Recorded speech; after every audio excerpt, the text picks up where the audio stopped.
इधर देखिए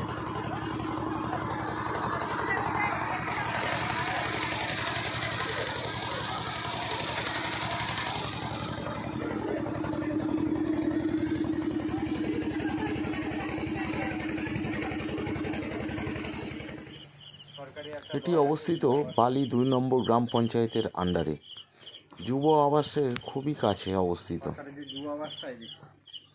অবশেষে পৌঁছে গেলাম বালি আইল্যান্ডের হেতল বন ইকো রিসোর্ট। খুব সুন্দর। আমরা যখন পৌঁছালাম তখন সবে সন্ধ্যা। খুব অসাধারণ সুন্দর একটা মুহূর্ত। চারিদিকে জল, এখান থেকে বাঘের গর্জনও শোনা যায়। বাঁদিকে দেখতে পাচ্ছি রেস্টুরেন্ট। এখানে রেস্টুরেন্টে খুব রিজনেবল প্রাইসে খাবার দাবার পাওয়া যায়। এখানকার প্রত্যেকটা স্টাফের ব্যবহার অত্যন্ত নম্র এবং খুবই ভালো প্রত্যেকে। সকালে ব্রেকফাস্টের পরে আপনি চাইলে অন্য আইল্যান্ডেও যেতে পারেন বোটে করে। ভেজ এবং নন ভেজ দুটোই এখানে অ্যাভেলেবেল আছে।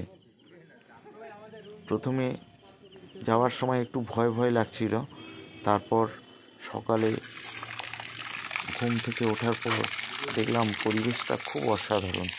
চারিদিকে জল, আর তার মাঝখান দিয়ে আমরা এই রাত্রেবেলায় হেঁটে চলেছি। কিন্তু সকালে ওঠার পর এই সুন্দর পরিবেশটাকে উপলব্ধি করতে পারলাম। সম্পূর্ণটাই একটা রোমাঞ্চকর পরিবেশ। ধীরে ধীরে আমরা রুমের দিকে এগিয়ে যেতে চলেছি। এখানে অনেক রকম রুম পাওয়া যায়। মাটির রুম পাওয়া যায়, খড়ের রুম এবং পাকা রুম। এক একটা রুমের ভাড়া এক এক রকম। আমরা ছিলাম সব থেকে বেস্ট রুমটাতে। এটা ফার্স্ট ফ্লোরেই আমরা ছিলাম। এগুলো রুম দেখতে পাচ্ছি। এটার নাম কি আছে? Eco resort. ডান সাইডেও রুম আছে। ইকো রিসোর্ট না, এটা হচ্ছে তরা ইকো।